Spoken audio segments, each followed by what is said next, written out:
លោកនេតសវឿនប្រមានចាប់នគរបាលចរាចរណ៍ដែលពួនស្ទាក់ផាកខុសច្បាប់ទៅតុលាការ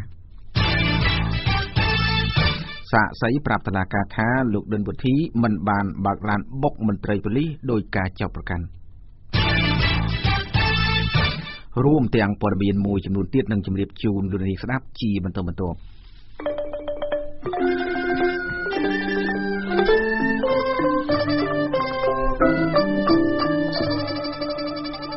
បាទលំដាប់តទៅនេះខ្ញុំបាទញឹមសុខុនសូមជូនព័ត៌មានពិស្ដាកម្ពុជាត្រូវបានអង្គការដំឡាភិបអន្តរជាតិចាត់ថាជាប្រទេសស្ថិតនៅក្នុងស្ថានភាពអាក្រក់នៃអំពើពុករលួយស្របពេលដែលអ្នកខ្លាំងមើលឃើញបញ្ហាសង្គមថាកម្លាំងនគរបាលជាក្រុមលេចធ្លោនៅក្នុងការប្រព្រឹត្តទង្វើនេះនៅថ្ងៃអង្គារនេះអគ្គស្នងការនគរបាលជាតិព្រមានចាប់នគរបាលដែលពុករលួយបញ្ជូនទៅតុលាការកាត់ទោសលោកពៅមេតារាយការណ៍បន្ថែមអគ្គស្នងការនគរបាលជាតិព្រមានថាចាប់ពីពេលនេះតទៅលោកនឹងចាប់បញ្ជូននគរបាលដែលប្រព្រឹត្តអំពើពុករលួយនិងនគរបាលដាក់កុងត្រូលពួនស្ទាក់ផាកប្រជាពលរដ្ឋយកលុយខុសច្បាប់ទៅកាន់អង្គភាពប្រឆាំងអំពើពុករលួយដើម្បីបន្តនីតិវិធីស្រាវជ្រាវរកភស្តុតាងបន្ថែមរួចឲ្យតុលាការកាត់ទោសទៅតាមច្បាប់នៅក្នុងពិធីប្រកាសផ្ទេរភារកិច្ចនិងបំពាក់ឋានន្តរស័ក្តិជូននាយនគរបាលថ្នាក់ឧត្តមសេនីយ៍នៅតាមនាយកដ្ឋាននិងស្នងការនគរបាលនៅតាមខេត្តមួយចំនួននៅព្រឹកថ្ងៃទី6ខែមករាឆ្នាំ2017លោកនេតសវឿនបានថ្លែងថាកន្លងទៅប្រធាននាយកដ្ឋានមួយចំនួនបានកាត់ប្រាក់របបពីមន្ត្រីថ្នាក់ក្រោមដូចជាការកាត់របបប្រេងសាំងរបបប្រាក់បេសកកម្មនិងប្រាក់របបនានាមួយចំនួនទៀតលោកក៏បានប្រមានដល់នគរបាលចរាចរណ៍តែដាក់កុងត្រូលពួនស្ទាក់ផាកពិន័យយកប្រាក់ពីប្រជាពលរដ្ឋដោយខុសច្បាប់ផងដែរនេះបើតាមគេហទំព័ររបស់អគ្គស្នងការដ្ឋាននគរបាលជាតិដែលបានចុះផ្សាយនៅថ្ងៃនេះលោកនេតសវឿនបន្តទៀតថានគរបាលចរាចរណ៍ជាកម្លាំងដែលទទួលបានប្រាក់ឧបត្ថម្ភខាងក្រៅច្រើនជាងគេគឺប្រាក់ឧបត្ថម្ភប្រចាំខែពីលោកសខេងរដ្ឋមន្ត្រីក្រសួងមហាផ្ទៃប្រាក់ផាកពិន័យច្រើនជាងគេនិងប្រាក់ឧបត្ថម្ភនានាបន្ថែមទៀតតែលោកថាចំពោះបាតុភិបនិងទង្វើមិនល្អរបស់នគរបាលចរាចរណ៍មិនថយចុះនោះទេនាយកប្រតិបត្តិអង្គការរំលាភភាពកម្ពុជាលោកព្រាបកុលគាំទ្រចំពោះចំណាត់ការនៃការចេញសារព្រមាននេះតែលោកថាដើម្បីឲ្យការទប់ស្កាត់អំពើពុករលួយក្នុងជួរនគរបាលឲ្យកាន់តែមានប្រសិទ្ធភាពត្រូវមានយន្តការបន្ថែមទៀតទើបអាចធ្វើឲ្យចំណាត់ការនេះទទួលបានផលយើងត្រូវមានយន្តការត្រួតពិនិត្យយន្តការទប់ស្កាត់ដើម្បីធ្វើម៉េចកុំឲ្យគាត់នឹងប្រព្រឹត្តទៅពុករលួយបានហើយបើសិនជាគាត់ប្រព្រឹត្តយើងមានផុសតាងមានព័ត៌មានគ្រប់គ្រាន់ដើម្បីចាត់វិធានការតាមផ្លូវច្បាប់ដាក់ទោសគាត់បើសិនជាគាត់តែព្រមានចោលហ្នឹងគឺខ្ញុំថាមិនមានប្រសិទ្ធភាពទេបាទលោកព្រាបកុលសិក្សាឃើញទៀតថានៅក្នុងរយៈពេលចុងក្រោយនេះការប្រព្រឹត្តអំពើពុករលួយជាទ្រង់ទ្រាយតូចហាក់ដូចជាថយចុះគួរឲ្យកត់សម្គាល់ប៉ុន្តែថាការប្រព្រឹត្តអំពើពុករលួយជាទ្រង់ទ្រាយធំមិនមានអ្វីប្រែប្រួលនោះទេពុករលួយចំហទ្រង់ទ្រាយតូចនេះមានការថយចុះគួរឲ្យកត់ស្គាល់មកលើឧទាហរណ៍ដូចជាករណីធ្វើលិខិតតាមធ្វើអត្តញ្ញាណប័ណ្ណទៅគ្រួសារករណីប៉ូលីសចរាចរណ៍អីហ្នឹងគឺថាមានការថយចុះបើប្រៀបធៀបទៅនឹង2-3ឆ្នាំមុនយើងឃើញថាមានការថយចុះប៉ុន្តែពុករលួយទ្រង់ទ្រាយធំយើងមិនទាន់ឃើញមានសញ្ញាថយចុះទេរបាយការណ៍របស់អង្គការរំលាភភាពអន្តរជាតិបានបង្ហាញថានៅឆ្នាំ2015កម្ពុជាជាប់ចំណាត់ថ្នាក់លេខ150ក្នុងចំណោមប្រទេស168ដែលជាចំណាត់ថ្នាក់អាក្រក់នៃការប្រព្រឹត្តអំពើពុករលួយប្រធានអង្គភាពប្រឆាំងអំពើពុករលួយលោកអោមយន្ទៀងធ្លាប់ថ្លែងថាក្រសួងមហាផ្ទៃគឺជាស្ថាប័នដែលមានការប្រព្រឹត្តអំពើពុករលួយខ្លាំងជាងគេប៉ុន្តែលោកព្រាបកុលអះអាងថាប្រព័ន្ធយុត្តិធម៌គឺតុលាការពុករលួយលេខ1ចំណែកក្រសួងមហាផ្ទៃពុករលួយលំដាប់ទី2ខ្ញុំពៅមេតា VOD ភ្នំពេញបាទលោកនាងសាជាទីមេត្រីកាលពីថ្ងៃទី22ខែធ្នូឆ្នាំ2016កន្លងទៅមន្ត្រីគណៈបក្សសង្គ្រោះជាតិនៅក្រុងប៉ោយប៉ែតលោកដុនពុទ្ធីត្រូវបានសមត្ថកិច្ចឃុំខ្លួនដោយរងការចោទថាបានបើកឡានបុកមន្ត្រីនគរបាលម្នាក់ ក៏ប៉ុន្តែបើតាមរូបភាពវីដេអូនិងសាកសីដែលបានជួបបំភ្លឺនៅតុលាការនៅថ្ងៃនេះបានបញ្ជាក់ថាប៉ូលីសរូបនោះបានផ្ដួលខ្លួនឯងដើម្បីទម្លាក់កំហុសដាក់មន្ត្រីបកប្រឆាំងខណៈដែលអភិបាលខេត្តបន្ទាយមានជ័យចង់ឲ្យមានការសម្របសម្រួលដើម្បីបញ្ចប់បញ្ហានេះលោកខុតសុគន្ធរាយការណ៍បន្ថែម សាកសីដែលបានចូលបំភ្លឺនៅតុលាការខេត្តបន្ទាយមានជ័យនៅព្រឹកថ្ងៃអង្គារនេះបានឲ្យដឹងថាមន្ត្រីគណៈបកសង្គ្រោះជាតិលោកដិនពុទ្ធីមិនបានបើកឡានបុកដោយអ្វីដែលមន្ត្រីនគរបាលឈ្មោះឈៀនពិសិដ្ឋចោទប្រកាន់នោះទេតុលាការខេត្តបន្ទាយមានជ័យបានឃុំខ្លួនមន្ត្រីគណៈបកសង្គ្រោះជាតិលោកដិនពុទ្ធីដោយចោទពីបទហិង្សាដោយចេតនានិងមានស្ថានទម្ងន់ទោសបន្ទាប់ពីមន្ត្រីប៉ូលីសព្រំដែនលោកឈៀនពិសិដ្ឋដួលមុខរថយន្តមន្ត្រីគណៈបកប្រឆាំងរូបនោះកាលពីថ្ងៃទី23ខែធ្នូឆ្នាំ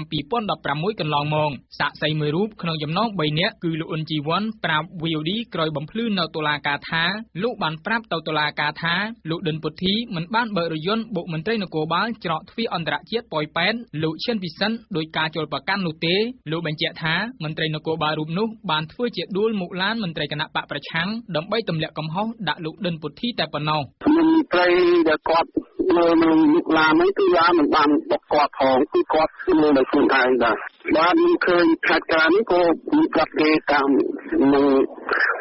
ការមើលឃើញតាមការទឹកការឃើញជាក់ស្ដែងហើយយើងក៏អត់បានមានឃើញអ្វីដែលជាការពិតដែរអភិបាលខេត្តបន្ទាយមានជ័យលោកសួនបវរបានថ្លែងក្នុងកិច្ចប្រជុំមួយកាលពីល្ងាចថ្ងៃទី9ខែមករាថាលោកចង់ឲ្យមានការសម្របសម្រួលគ្នារវាងលោកឈៀនពិសិដ្ឋជាមួយលោកដិនពុទ្ធីដើម្បីបញ្ចប់បញ្ហាជាមួយគ្នានោះលោកបន្តថាលោកនឹងស្នើទៅក្រសួងមហាផ្ទៃឲ្យផ្ទេរការងារលោកឈៀនពិសិដ្ឋចេញពីក្រុងប៉ោយប៉ែតដើម្បីឲ្យប្រជាពលរដ្ឋស្ងប់អារម្មណ៍នៅក្នុងវីដេអូឃ្លីបរបស់ប្រឌិតជគុណលួនសវណ្ណបានបង្ហាញថាសាកសីគឺលោកញ៉ែត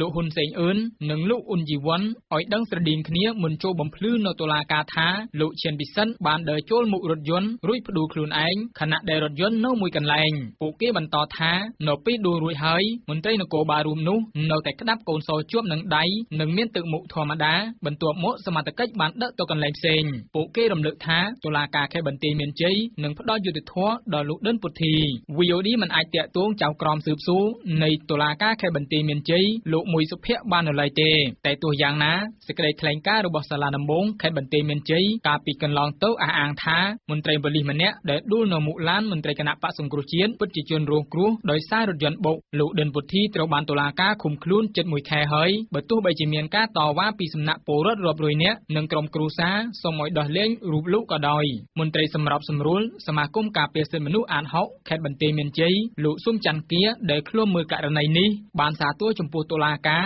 ដែលឲ្យសាកសីដោះបន្ទុកចូលបំភ្លឺប៉ុន្តែលោកព្រួយបារម្ភពីសុវត្ថិភាពសាកសីទាំងនោះខណៈមិនទាន់មានច្បាប់ការពារសាកសីនៅឡើយលោកបន្តថាសាកសីមួយរូបក្នុងចំណោម3នាក់ជាអ្នកថតវីដេអូនិង2នាក់ទៀតជាអ្នកឃើញហេតុការណ៍ផ្ទាល់ដែលបញ្ជាក់ថាមន្ត្រីនគរបាលរូបនោះដួលមកឡានមន្ត្រីគណៈបកប្រឆាំងដោយខ្លួនឯងលោកស្នើឲ្យតុលាការដោះលែងមន្ត្រីគណៈបកប្រឆាំងរូបនោះដោយគ្មានលក្ខខណ្ឌខ្ញុំខុសសុគន្ធ VOD ភ្នំពេញ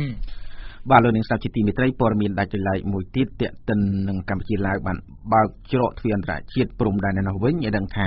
ប្រទេសកម្ពុជានិងប្រទេសឡាវដែលមានព្រំដែនជាប់គ្នាបានឯកភាពគ្នាឲ្យប្រជាជននៃប្រទេសទាំងពីរប្រើប្រាស់ប័ណ្ណសម្គាល់សម្រាប់ធ្វើដំណើរឆ្លងកាត់ព្រំដែននេះបើតាមការបញ្ជាក់របស់លោកនាយរដ្ឋមន្ត្រីហ៊ុនសែននៅព្រឹកនេះក្នុងពិធីសម្ពោធអគារទីស្នាក់ការត្រួតពិនិត្យច្រកទ្វារអន្តរជាតិត្រពាំងគ្រៀល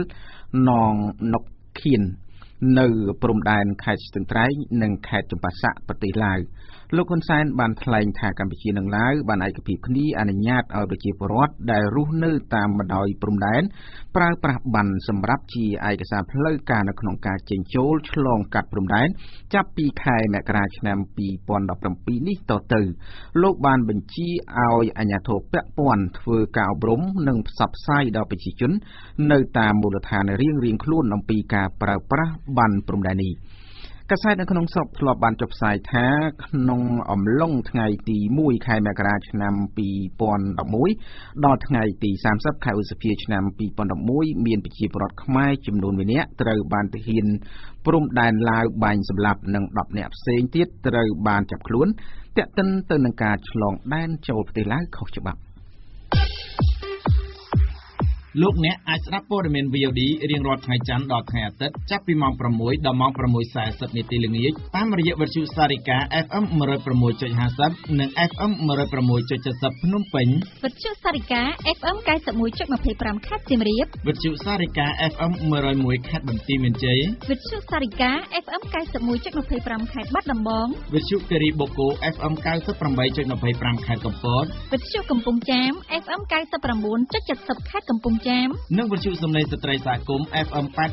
89.50 ខេត្តក្រចេះបាទលោកនាងស្រីជាទីមេត្រីព័ត៌មានដាច់ដライមួយទៀតឲ្យដឹងថាកម្ពុជាមិនបានសម្រេចគោលដៅនៃការនាំចេញអង្ករទៅលក់នៅក្រៅប្រទេសឲ្យបាន1លានតោននោះទេនៅក្នុងឆ្នាំ2015មិនត្រឹមតែប៉ុណ្ណោះនៅឆ្នាំ2016ការនាំអង្ករទៅក្រៅប្រទេសមានការថយចុះដល់ទៅជាង 30% បើធៀបនឹងឆ្នាំដូចគ្នានៃឆ្នាំ2015ករណីនេះអ្នកជំនាញផ្នែកកសិកម្មលើកឡើងថារដ្ឋាភិបាលគួរតែបោះទុនវិស័យស្រូវអង្ករឲ្យបាន$100 លាននៅក្នុងមួយឆ្នាំទើបអាចនាំអង្ករទៅលក់នៅក្រៅប្រទេសសម្រាប់តាមបំណងរបស់រដ្ឋាភិបាល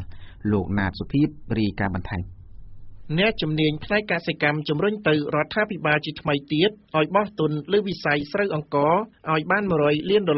ដោយថាទើបកម្ពុជាអាចផលិតអង្ករនាំទៅលក់នៅក្រៅប្រទេសបាន1លានតោននៅឆ្នាំ2017ការលើកឡើងនេះធ្វើឡើងស្របពេលដែលរដ្ឋាភិបាលចេញរបាយការណ៍មួយនៅដើមខែមករានេះបង្ហាញថាការនាំអង្កររបស់កម្ពុជាបានធ្លាក់ចុះពីចំនួនជាង80000តោនកាលពីខែធ្នូឆ្នាំ2015មកនៅត្រឹមជាង60000តោនតែប៉ុណ្ណោះកាលពីខែធ្នូឆ្នាំ2016កន្លងមកនេះដោយបានថយចុះដល់ទៅជាង 30% អ្នកជំនាញផ្នែកកសិកម្មនិងជាអតីតប្រធានមជ្ឈមណ្ឌលសិក្សានិងអភិវឌ្ឍកសិកម្មកម្ពុជាហៅកាត់ថាអង្គការសេដាលោកយ៉ងសង្គមាមានប្រសាសន៍ថារដ្ឋាភិបាលត្រូវត្រៀមកញ្ចប់ថវិកាយ៉ាងតិច$100 លានសម្រាប់ផ្ដល់កម្ចីអនុទានទៅដល់អ្នកវិនិយោគស្រូវអង្ករដើម្បីយកទៅទិញស្រូវស្តុកទុកបង្កើតឡសម្ងួតនិងបង្កើតឃ្លាំងនៅក្នុងសហគមន៍ទើបអាចទទួលបានផលវិជ្ជមានស្របតាមគោលនយោបាយរបស់រដ្ឋាភិបាលនាំអង្ករឲ្យបាន1លានតោនក្នុងឆ្នាំ2017មិនថាន័យថាយកទៅឲ្យកសិករខ្ចីផ្ទាល់ទេ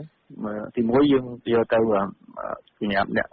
ស៊ីខាងស្រូវអង្ករហ្នឹងមានម៉ាស៊ីនកិនស្រូវនិងក្រុមហ៊ុននាំអង្ករចេញហើយទី2ទៅឲ្យសហគមន៍កសិករណាគាត់ចងក្រងនេះជាសហគមន៍នេះអញ្ចឹងទៅយកមកប្រើប្រាស់ក្នុងការធ្វើឃ្លាំងធ្វើកន្លែងសម្ងួតយកមកប្រើប្រាស់ក្នុងការសម្រាប់ទិញស្រូវស្តុកទុកអញ្ចឹងណាលើពីនេះទៀតលោកយ៉ាងសង្គមាបញ្ជាក់ថាក្រោយពីបោះទុនរដ្ឋាភិបាលត្រូវធ្វើយ៉ាងណាឲ្យទិញស្រូវពីប្រជាកសិករក្នុងតម្លៃមួយសមស្របតាមទីផ្សារជាជាងឲ្យតម្លៃទាបធ្វើឲ្យប៉ះពាល់ដល់គោលនយោបាយនាំអង្ករលក់នៅក្រៅប្រទេសបញ្ហាស្រូវអង្ករនេះកាលពីថ្ងៃទី18ខែកញ្ញាឆ្នាំ2016កសិករប្រមាណជា1000នាក់នៅខេត្តបាត់ដំបងបាននាំគ្នាចាក់ស្រូវប្រមាណជា300គីឡូក្រាមបិទផ្លូវជាតិលេខ5ដើម្បីតវ៉ាទាមទារឲ្យរដ្ឋាភិបាលដោះស្រាយរកទីផ្សារសម្រាប់លក់ស្រូវរបស់ពួកគេផងដែរក្រោយមករដ្ឋាភិបាលបានបញ្ចេញទឹកប្រាក់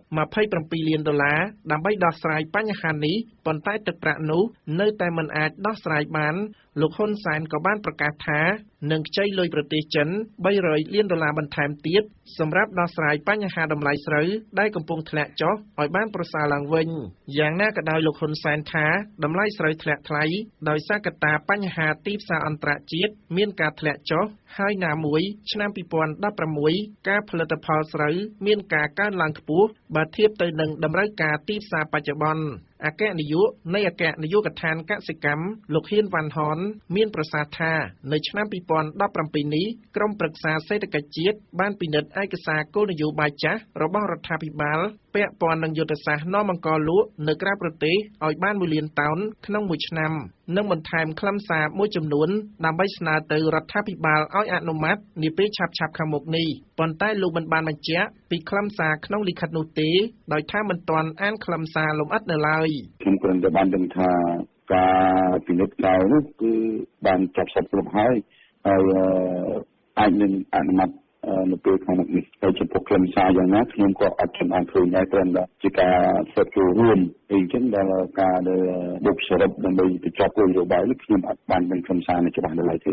របាយការណ៍នាំបង្កកម្ពុជាចេញដោយលេខាធិការដ្ឋានច្រកចេញចូលតែមួយសម្រាប់បំពេញបែបបទនាំចេញអង្គកាលពីថ្ងៃទី5ខែមករានេះបានបង្ហាញថាកម្ពុជាបាននាំអង្គចេញជាង 54,200,000 តោនកាលពីឆ្នាំ2016ដោយមានកំណើនត្រឹម 0.7% តែប៉ុណ្ណោះបើធៀបនឹងតួលេខឆ្នាំ2015ដែលមានជាង 53,000 តោនតួលេខនៃការនាំចេញអង្គរបស់កម្ពុជាបានកើនឡើងជាបន្តបន្ទាប់ចាប់តាំងពីឆ្នាំ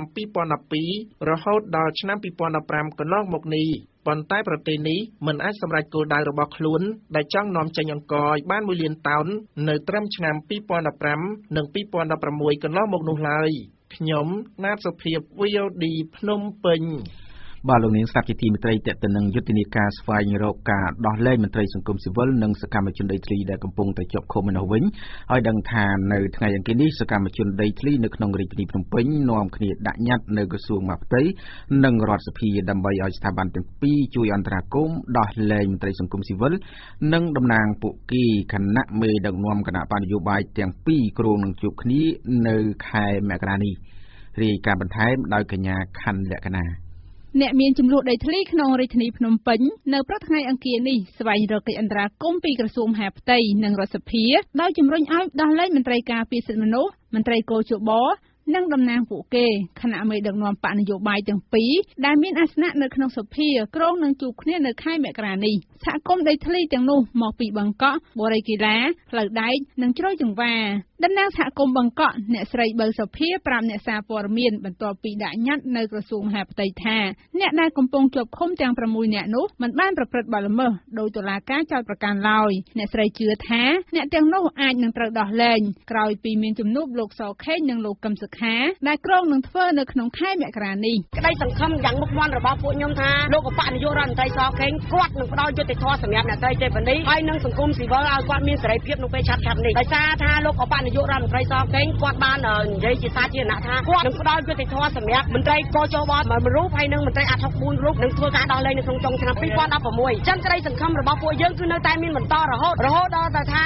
យើងនឹងផ្ដល់ក្តីសង្ឃឹមទៅដល់លោកអបនាយករដ្ឋមន្ត្រីស្របពេលដែលគាត់តែងតែផ្ដល់ក្តីសង្ឃឹមឲ្យយើងចាអញ្ចឹងនៅក្នុងបេះដូងពួកយើងទាំងអស់គ្នានៅតែជឿជាក់នៅតែរកកិច្ចអន្តរាគមន៍ពីលោកអបនាយករដ្ឋមន្ត្រីសខេងព្រោះអីគាត់មិនដែលទុកប្រជាពលរដ្ឋជាសត្រូវឬមួយក៏គាត់មិនដែលបោះបង់ពួកយើងដែលជាប្រជាពលរដ្ឋរងគ្រោះម្ដងណាឡើយអ្នកតវ៉ាម្នាក់ទៀតកញ្ញាសុងស្រីលៀបនិយាយថាការឃុំខ្លួនមន្ត្រីសិទ្ធិមនុស្សមន្ត្រីកោជបលោកនីចរិយានិងអ្នកស្រីទេវនីកន្លងមករងការរិះគន់ពីសហគមន៍ជាតិនិងអន្តរជាតិដូចនេះកញ្ញាយល់ថាប្រសិនបើរដ្ឋមន្ត្រីក្រសួងមហាផ្ទៃជួយអន្តរាគមន៍ឈានទៅដល់ការដោះលែងអ្នកទាំងនោះវាជាការស្ដារមុខមាត់របស់រដ្ឋាភិបាលឡើងវិញចំនួននៃការចរចារបស់កម្ដៅនយោបាយរបស់អ្នកនយោបាយនឹងយើងបានដឹងថាគេបានប្រើប្រាស់ប្រព័ន្ធតុលាការយកមកគៀបសង្កត់លើសកម្មជនដីធ្លីកម្មជនការពារសិទ្ធិមនុស្សនិងមន្ត្រីកោជបអញ្ចឹងយើងសង្ឃឹមថាពួកគាត់នឹងចាប់ដៃគ្នាបន្ថយកម្ដៅនយោបាយរួមសហការគ្នាផ្ដល់នៅតុលាការដែលឯករាជ្យផ្ដល់យុត្តិធម៌និងសេរីភាពសម្រាប់ពួកគាត់ហើយក្នុងប្រទេសប្រកាន់លទ្ធិប្រជាធិបតេយ្យយើងសង្ឃឹមថាពួកគាត់នឹងដោះលែងតុលាការឲ្យមានសេរីភាពឲ្យតុលាការនឹងឯករាជ្យដើម្បីធ្វើការស្ថិតនៅលើគោលការណ៍ឆន្ទៈរបស់ពួកគាត់ផ្ដល់យុត្តិធម៌សម្រាប់អ្នកដែលរងគ្រោះដែលមិនបានប្រព្រឹត្តអ្វីខុស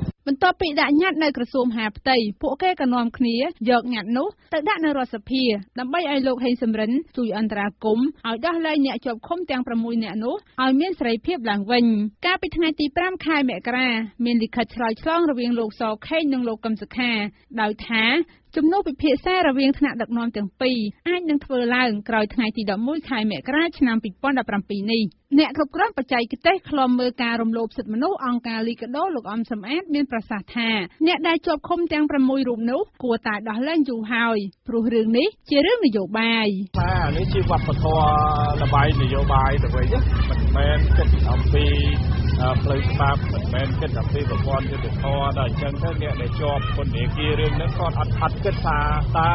តុលាការនឹងមានយុត្តិធម៌មានយុត្តិធម៌ក៏គិតថាថ្ងៃណាគណៈបកនយោបាយគេត្រូវរើគ្នាគាត់រួចខ្លួនថ្ងៃណាគេមិនត្រូវរើគ្នាគេចាប់គាត់អញ្ចឹងដែលខ្ញុំលើកថាវាប៉ះពាល់ដល់ប្រព័ន្ធយុត្តិធម៌ហ្នឹងយើងគិតថាសំណុំពររបស់សង្គមវិញយើងគិតថាគណៈបកនយោបាយយើងដោះស្រាយគ្នាដោយគោលលើបញ្ហាចរចាទៅឲ្យរឿងតុលាការទៅឲ្យគាត់ធ្វើទៅតាមផ្លូវច្បាប់ដើម្បីផ្ដល់យុត្តិធម៌ជូនពលរដ្ឋទៅអញ្ចឹងទៅវាអស់ហើយអាភាពតវ៉ាអាភាពនេះដែលប្រជាពលរដ្ឋជឿជាក់មានជំនឿលើប្រព័ន្ធតុលាការរឿងអីមានការតវ៉ាដល់មន្ត្រីការពារសិទ្ធិមនុស្សអាត64រូបគឺលោកនីសុខា លោកយីសុកសានលោកណៃវងដានិងលោកស្រីលឹមមនីរួមទាំងមន្ត្រីកោជបលោកនីចរិយាត្រូវបានតុលាការសម្រេចឲ្យឃុំខ្លួននៅពន្ធនាគារបណ្ដោះអាសន្ន7-8 ខែមកហើយដោយចោទប្រកាន់ពីបទសោកប៉ាន់សាក់សីនិងសំគំនិតសោកប៉ាន់សាក់សីពាក់ព័ន្ធនឹងសំណុំរឿងស្នេហាដ៏ចម្រុងចម្រាស់ដែលតាក់ទងនឹងលោកកឹមសុខាប៉ុន្តែសម្រាប់សហគមន៍ជាតិនិងអន្តរជាតិយល់ថាករណីនេះជារឿងនយោបាយហើយអំពាវនាវ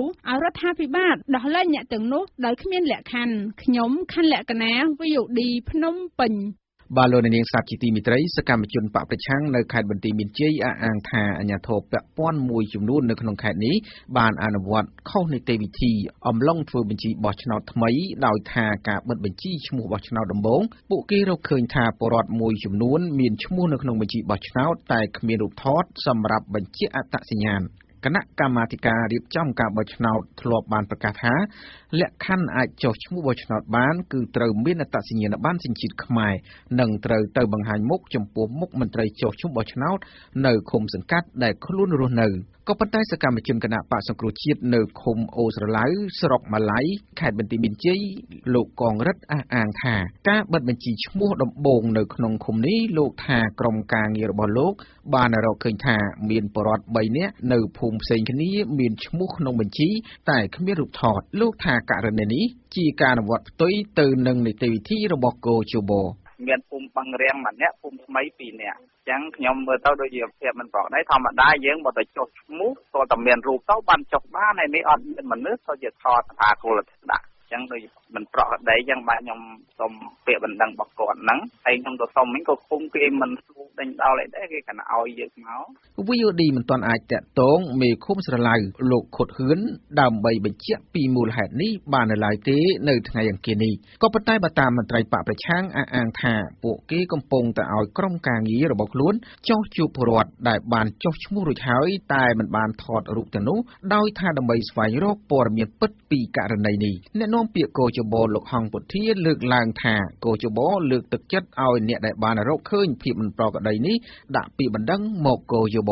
លោកហងពុធាបញ្ជាក់ថាករណីនេះបើរកឃើញថាមិនមែនជាកំហុសបច្ចេកទេសលោកថាមន្ត្រីទាំងនោះនឹងទទួលការពិន័យផ្នែករដ្ឋបាលយើងមិនទាន់ថាយ៉ាងម៉េចដោយសារត្រូវការពិនិត្យមើលរឿងហ្នឹងឲ្យបានច្បាស់ថាហេតុអីណាប៉ុន្តែយ៉ាងម៉េចក៏ដោយក្រុមចុះឈ្មោះបោះឆ្នោតត្រូវតែទូគាត់ត្រូវណាព្រោះគាត់មិនអាចថតណែរូបសភៅនឹងយកដាក់ទេគាត់ត្រូវថតលើផ្ទាល់ហ្នឹងហើយបើសិនជាកោជបស្រាវជ្រាវរកឃើញទៅថាឧទាហរណ៍ថាអត់មានមនុស្សវិញណាបាទអាហ្នឹងគឺគាត់ត្រូវទទួលពិន័យហ្នឹងបាទវិន័យរដ្ឋបាលបាទទោះជាយ៉ាងណាលោកហងពុធីអះអាងថាគិតត្រឹមថ្ងៃអង្គារនេះកោជបមិនទាន់ទទួលបានពីបណ្ដឹងពីរាជធានីខេត្តផ្សេងទៀតដោយករណីនៅស្រុកម៉ាឡៃខេត្តបន្ទាយមានជ័យនោះនៅឡើយទេបើតាមកោជបគណៈបកនយោបាយដែលជាភាគីពាក់ព័ន្ធមានសិទ្ធិប្តឹងជំទាស់រយៈពេល10ថ្ងៃបើពួកគេរកឃើញភាពមិនប្រក្រតីនៃបញ្ជីបោះឆ្នោតនេះចាប់ពីថ្ងៃទី3ដល់ថ្ងៃទី14ខែមករាឆ្នាំ2017បាទលោកនាងស្ដាប់ជាទីមេត្រីព័ត៌មានជាតិនៅពេលនេះចាប់តែប៉ុណ្ណេះបន្ទាប់ពីព័ត៌មានអន្តរជាតិលោកនាងនឹងបានស្ដាប់បទយកាមួយនិយាយអំពីម្ដាយលោកកែមលីនៅតែយំនឹកអាឡោះអាល័យកូនគណៈក្រុមគ្រួសារសុំឲ្យបង្ហាញវីដេអូ VOD ព័ត៌មានឯករាជ្យព័ត៌មានអន្តរជាតិនៅពេលនេះជម្រាបជូនដោយលោកសូជ័យឧត្តមលោកអ្នកនាងស្ដាប់ជាទីមេត្រីសម្រាប់ព័ត៌មានអន្តរជាតិនៅល្ងាចនេះជាដំបូងយើងតាមដានរឿងរ៉ាវនយោបាយនៅក្នុងប្រទេសថៃនាយករដ្ឋមន្ត្រីថៃបានថ្លែងនៅថ្ងៃនេះថាការិយាល័យព្រះមហាក្សត្រថៃមហាវិជ្ជរាលង្កនបានស្នើឲ្យផ្លាស់ប្តូរសេចក្តីព្រាងរដ្ឋធម្មនុញ្ញទាក់ទងនឹងអំណាចរបស់ព្រះមហាក្សត្រនេះដោយយោងតាមការចុះផ្សាយរបស់ទីភ្នាក់ងារព័ត៌មាន Reutersរដ្ឋធម្មនុញ្ញដែលសរសេរដោយពួកយោធាគឺជាផ្នែកមួយដ៏សំខាន់នៃផែនការរបស់របបយោធាថៃឈានទៅរកការបោះឆ្នោតជាតិនាពេលខាងមុខដើម្បីផ្លាស់ប្តូរប្រទេសនេះទៅរករបបលទ្ធិប្រជាធិបតេយ្យវិញសេចក្តីព្រាងរដ្ឋធម្មនុញ្ញនេះត្រូវបានធ្វើប្រជាមតិកាលពីឆ្នាំមុនហើយកំពុងរងចាំការអនុម័តពីព្រះមហាក្សត្រនាយករដ្ឋមន្ត្រីថៃលោកប្រយុទ្ធច័ន្ទអូចាបានប្រាប់អ្នកសារព័ត៌មានក្រោយកិច្ចប្រជុំគណៈរដ្ឋមន្ត្រីថាសំណើនោះបានលើកឡើងថាមានបញ្ហា3ទៅ4ចំណុចដែលត្រូវកែលម្អដើម្បីធានាអំពីអំណាចរបស់ព្រះមហាក្សត្រលោកប្រយុទ្ធបានបន្តថា បញ្ហានេះមិនទាក់ទងនឹងសិទ្ធិសេរីភាពរបស់ប្រជាពលរដ្ឋនោះទេប៉ុន្តែលោកមិនបានផ្ដល់ព័ត៌មានលម្អិតនោះឡើយព្រះមហាក្សត្រមហាវិជ្ជរាលង្កនបានឡើងសោយរាជសម្បត្តិកាលពីខែធ្នូឆ្នាំមុនបន្ទាប់ពីការសោយទីវង្គតរបស់បិតាទ្រង់ព្រះមហាក្សត្រភូមិបុលអាដុលយ៉ាដេតកាលពីខែតុលាឆ្នាំមុនលោកអ្នកនាងស្ដាប់ជាទីមេត្រីតាក់ទងនឹងប្រទេសថៃនេះដែរទីភ្នាក់ងារព័ត៌មាន Reuters បានផ្សាយថាទឹកជំនន់ដ៏ឆាប់រហ័សនៅភាគខាងត្បូងថៃនៅថ្ងៃនេះបានបំផ្លាញស្ពានមួយកន្លែងនៅតាមបណ្ដោយផ្លូវ highway តភ្ជាប់ទៅភាគខាងត្បូងរបស់ប្រទេសនេះធ្វើឲ្យកកស្ទះចរាចរណ៍ចម្ងាយ200គីឡូម៉ែត្រខណៈតួលេខអ្នកស្លាប់ដោយសារទឹកជំនន់ខុសរដូវនេះបានកើនឡើងដល់ទៅ25នាក់ហើយ Reuters ដែលបានដកស្រង់សម្ដីមន្ត្រីបង្ការមហន្តរាយថៃបានបន្តថាផ្ទះសម្បែងជាង 36,000 គ្រួសារឬប្រជាជនប្រហែល 1 លាននាក់បានទទួលរងផលប៉ះពាល់ពីទឹកជំនន់ដែលបានបំផ្លិចបំផ្លាញផ្ទះសម្បែងនិងសាលារៀនព្រមទាំងប៉ះពាល់ដល់ផលិតកម្មកៅស៊ូនិងដូងប្រេងនៅទីនោះរូបភាពពីទូរទស្សន៍បានបង្ហាញឲ្យឃើញពីរថយន្តគេទុកចោលលិចលង់នៅក្នុងទឹកកខ្វក់នៅក្នុងខេត្តប្រជុំគិរីខណ្ឌជាទីដែលទឹកជំនន់បានផ្ដាច់ស្ពានមួយកន្លែងនៅលើផ្លូវសំខាន់មួយតភ្ជាប់ទីក្រុងបាងកកទៅភាគខាងត្បូងដោយបណ្ដាលឲ្យកកស្ទះចរាចរណ៍ប្រហែល200គីឡូម៉ែត្រចំណែកផ្លូវរថភ្លើងភ្ជាប់ទៅភាគខាងត្បូងក៏ដូចជាទៅប្រទេសម៉ាឡេស៊ីក៏ត្រូវបានកាត់ផ្ដាច់ជាច្រើនថ្ងៃផងដែររដូវវស្សានៅថៃជាទូទៅចប់ត្រឹមចុងខែវិច្ឆិកាប៉ុន្តែនៅឆ្នាំនេះភ្លៀងធ្លាក់ជោគជាំបានបន្តរហូតដល់ដើមរដូវប្រាំងនេះភាគខាងត្បូងថៃគឺជាតំបន់ផលិតកៅស៊ូនិងដូងប្រេងដ៏ធំហើយអាកាសធាតុសើមបែបនេះបានប៉ះពាល់ដល់ផលិតកម្មនេះលោកអ្នកនាងស្ដាប់ជាទីមេត្រីចាក់ចេញពីប្រទេសថៃងាកទៅតាមដានរឿងរ៉ាវនយោបាយនៅក្នុងប្រទេសចិនឯនោះវិញមន្ត្រីជាន់ខ្ពស់ចិនបាននិយាយថាមនុស្សជិត1លាន2សែននាក់ត្រូវបានគេដាក់ទោសនៅក្នុងយុទ្ធនាការបង្ក្រាបអំពើពុករលួយនៅក្នុងប្រទេសចិនជាទីដែលមន្ត្រីចិនអះអាងថារដ្ឋាភិបាលចិននឹងបង្កើនការបង្ក្រាបអំពើពុករលួយខណៈមនុស្សមួយចំនួនទៀតនិយាយថានេះគឺជាការបោសសម្អាតខាងនយោបាយនេះដោយយោងតាមការចុះផ្សាយរបស់ទីភ្នាក់ងារព័ត៌មាន AFP គណៈកម្មការអធិការកិច្ចរដ្ឋចិនបាននិយាយក្នុងសេចក្តីប្រកាសព័ត៌មានមួយផ្សាយនៅថ្ងៃនេះថាជាផ្នែកមួយនៃយុទ្ធនាការបង្ក្រាបអំពើពុករលួយជនរត់គេចខ្លួនជិត 2,600 នាក់ត្រូវបានគេធ្វើបដិញ្ញាប័ណ្ណឬចាប់បញ្ជូនខ្លួនត្រឡប់មកវិញហើយទ្រព្យសម្បត្តិប្រហែល 1,200 លានដុល្លារត្រូវបានគេរឹបអូសយកចិនបានធ្វើបដិញ្ញាប័ណ្ណជាមួយបណ្ដាប្រទេសចំនួន48ក្នុងនោះមានអេស្ប៉ាញអ៊ីតាលីនិងបារាំងដែលធ្លាប់បានចាប់បញ្ជូនជនរត់គេចខ្លួនត្រឡប់ទៅប្រទេសចិនវិញកាលពីខែកញ្ញាឆ្នាំមុនមន្ត្រីជាន់ខ្ពស់នៃគណៈកម្មការអធិការកិច្ចរដ្ឋចិនលោកលូតុងឈွန်បានសន្យាថាយុទ្ធនាការបង្ក្រាបអំពើពុករលួយនឹងនៅតែបន្តហើយលោកថារដ្ឋាភិបាលគួរតែរក្សាយុទ្ធនាការប្រឆាំងអំពើពុករលួយនេះ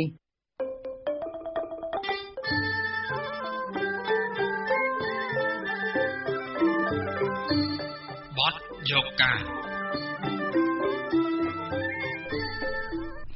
បាទលោកអ្នកសាជាទីមេត្រីគិតមកដល់ថ្ងៃ10ខែមករាឆ្នាំ2017នេះគឺមានរយៈពេលកន្លះឆ្នាំហើយដែលលោកកែមលីត្រូវបានខ្មាន់កំភ្លើងបាញ់សម្លាប់កណ្ដាលរាជធានីភ្នំពេញហើយយុតិធធសម្រាប់គ្រួសារលោកកែមលីហាក់ទំនងនៅឆ្ងាយដូចជាមេឃខណៈដែលសាលាដំបងរាជធានីភ្នំពេញកាលពីខែមុនបានប្រកាសបិទបញ្ចប់ការស៊ើបសួរករណីឃាតកម្មលើលោកកែមលីដោយមិនបានបញ្ជាក់លម្អិតអំពីលទ្ធផលស៊ើបអង្កេតនោះទេទោះជាយ៉ាងណាក្រុមគ្រួសារលោកកែមលីនិងមជ្ឈដ្ឋានទូទៅបន្តទទូចឲ្យរដ្ឋាភិបាលបញ្ចេញវីដេអូកាមេរ៉ាសុវត្ថិភាពនិងនាំខ្លួនជនពាក់ព័ន្ធមកផ្ដន្ទាទោសលោកពេជ្រចម្រុងនាយកព័ត៌មានរបស់ VOD កាលពីថ្ងៃច័ន្ទបានធ្វើដំណើរទៅដល់ស្រុកកំណើតរបស់លោកកែមលីដែលជាទីបញ្ចុះសពនៅឃុំលីបូស្រុកត្រាំកក់ខេត្តតាកែវដើម្បីរៀបចំបទយកការជូនដូចទៅអារម្មណ៍គិតឃើញថាអត់តាន់ស្លាប់ហ្នឹងនឹកឃើញតែនៅភ្នំពេញនោះអត់នឹកឃើញថាស្លាប់ហើយដឹកមកអត់នឹកឃើញ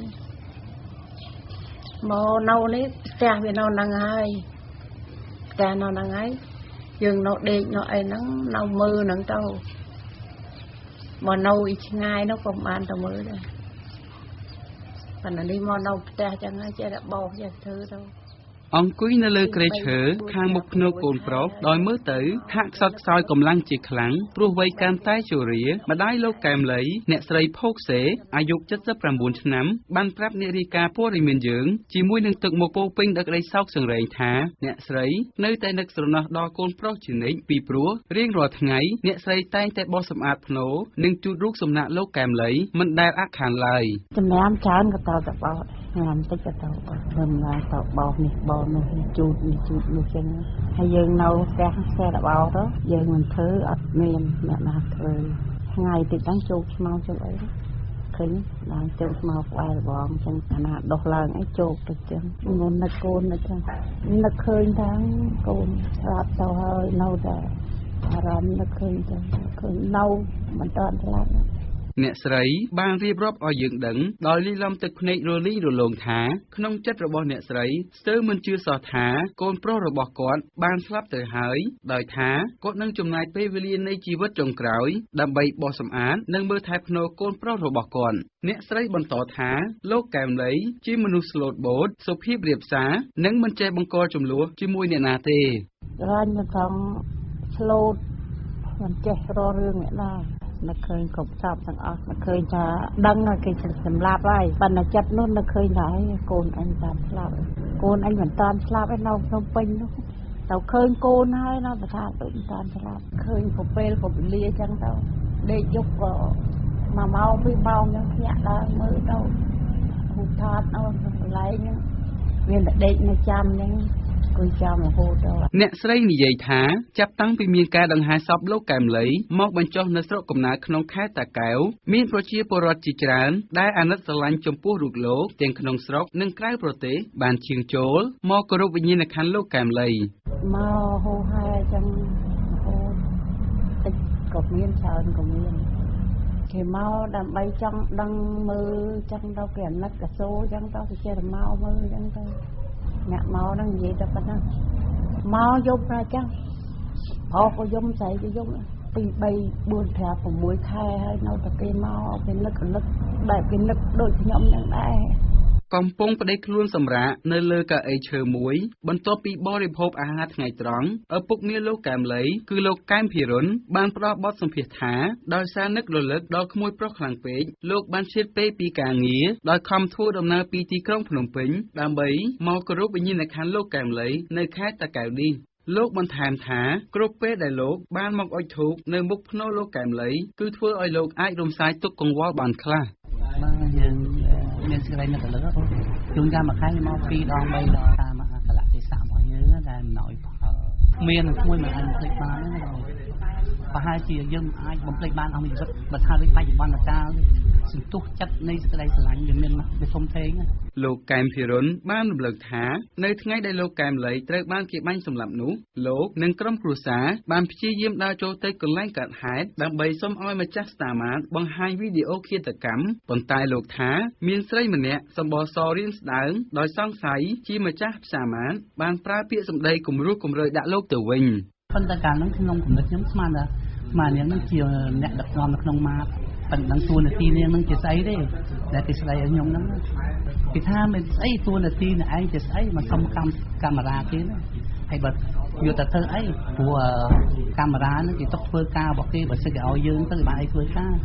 លោកបានអំពាវនាវដល់រាជរដ្ឋាភិបាលឲ្យជួយរកយុត្តិធម៌សម្រាប់ក្រុមគ្រួសាររបស់លោកដោយថាជនជាប់ចោទឈ្មោះជួបសម្លាប់នោះអាចមិនមែនជាឃាតករពិតប្រាកដឡើយលើពីនេះលោកក៏បានស្នើដល់ម្ចាស់ស្តាម៉ាតឲ្យបញ្ចេញវីដេអូឃាតកម្មជាសាធារណៈជាជាងចេះតែបន្តលាក់បាំងខ្ញុំអត់ជឿមិន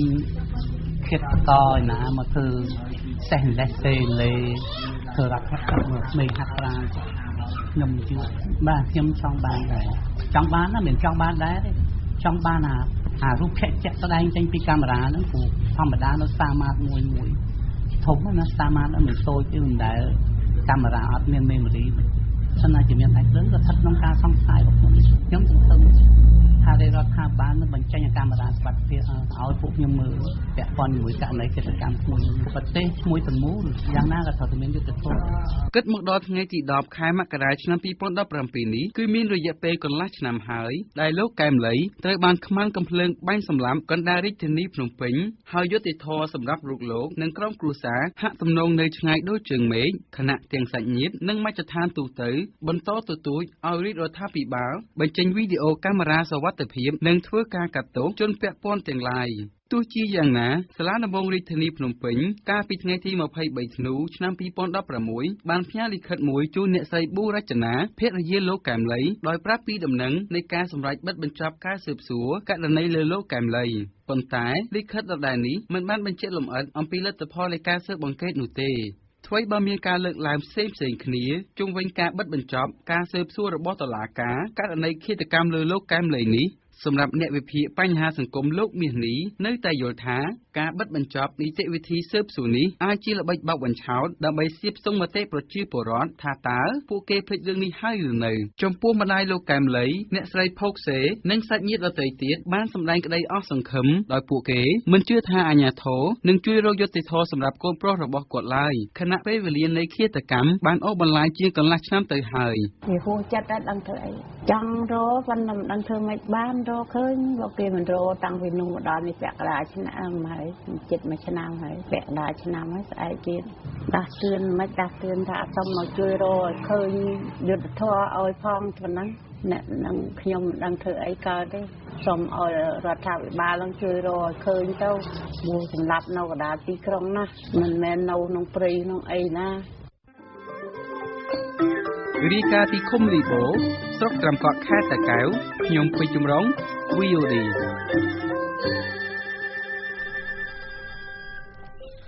បាទលោកអ្នកស្ដាប់ជាទីមេត្រីមុននឹងបញ្ចប់ព័ត៌មាននៅថ្ងៃនេះខ្ញុំបាទសូមសង្ខេបព័ត៌មានឡើងវិញកម្ពុជាត្រូវបានអង្គការដំឡាភិបអន្តរជាតិចាត់ជាប្រទេសស្ថិតនៅក្នុងស្ថានភាពអាក្រក់នៃអំពើពុករលួយស្របពេលដែលអ្នកខ្លាំងមើលឃើញបញ្ហាសង្គមថាកម្លាំងនគរបាលជាក្រុមលេចធ្លោនៅក្នុងការប្រព្រឹត្តទង្វើនេះនៅព្រឹកថ្ងៃអង្គារនេះអគ្គស្នងការនគរបាលជាតិព្រមានចាប់នគរបាលដែលពុករលួយ